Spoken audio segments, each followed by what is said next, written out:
Welcome to Click for IB Biology. Our topic is evolution and speciation. In this particular video, we'll be looking at evidence of evolution, as can be found in Homology and Convergence.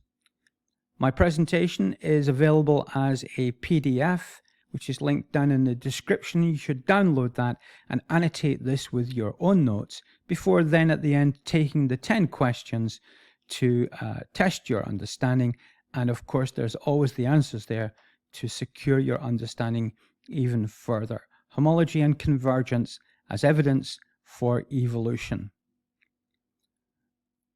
With any study of homology, what we are looking at are the similarities between different structures, genes, and traits. Now in this particular video, we will be focusing on structures that we can observe, and underpinning the idea of the comparison is that the specimens that we're looking at share an evolutionary ancestor.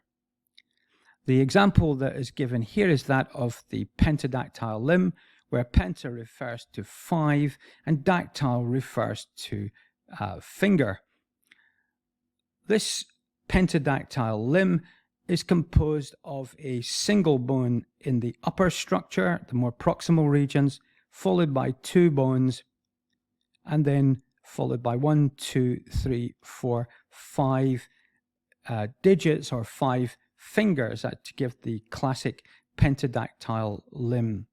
Now this has been modified by descent, as Darwin said. By descent we could perhaps translate that to modification of the structure through selection, through natural selection, in response to changes in the environment and to as a response to the organism occupying a different niche. And of course, those with a more suitable structure would survive at the expense of those with other structures. Our ancient ancestor is the Sarcopterygian fish with the basic pentadactyl limb, and then this is inherited through the sequence of amphibians shown here, to lizards, reptiles, then of course through to birds. This is actually a bat, so that's a mammal. These are mammals in this particular sequence going around here like this, and we can see that they have all retained or conserved the structural similarities, but of course underpinning that is that they have also retained and conserved the basic genetically inherited component, the genes, which code for 1, 2, and 5. And those genes and those alleles are therefore modified through natural selection so that the particular organism is able to survive in its environment. Let's compare that with what's known as convergent evolution, or in this case what we'll be looking at are analogous features.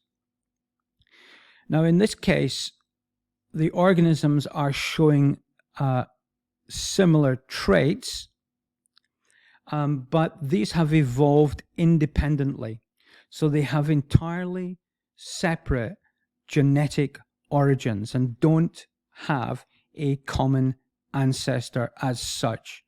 What they are experiencing are pressures, environmental pressures, which are appropriate to the niche that they are attempting to survive in. So here's 2 examples. From Southwest America, in the dry arid regions of South America, we have a well-known plant known as the agave. And when we compare that, there is a visually similar structure known as Aloe, which comes from the African continent and again occupying an arid and dry environment. And both species have adopted botanical structures which are similar, so they have come to the same solution even though they're using different genes to arrive at the same ecological, biological structures to the same ecological pressures of the dry and arid environment. And so these two plants are often collectively known as succulents. They have thick cuticle on the stems. Stomata are reduced into pores, into pits to reduce evaporation, and there's a lot of storage of water within the tissues of the pith of the stems.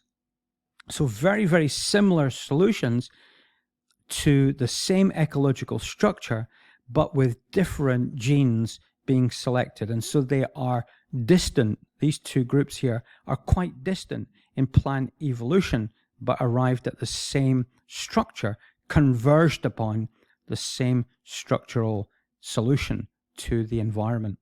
And again, our second example, again from plants, is seen in the American cacti, contrasting again with the African Euphorbians, both of which are responding to ecological niches of desert environments, being very dry and arid, but from two very, very different locations and having two very, very different evolutionary background. And yet both have converged upon the classic cacti, where leaves are reduced to spines with thick cuticles, reduced stomatal pores, and mechanisms in both their physiological structures, but also in their biochemical structures, which have allowed them to adapt to these particular challenges of the desert regions of America and Africa. But they are, in evolutionary terms, in ancestral terms,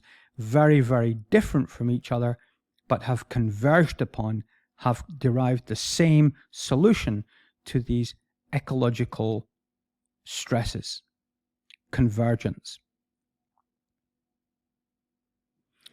The link to the next video is now appearing on the left-hand side there. That's our next topic in evolutionary biology. Please do subscribe to the channel and give us some support. And then on the right-hand side is a quick list of all the evolutionary and speciation biology videos. Thank you for listening.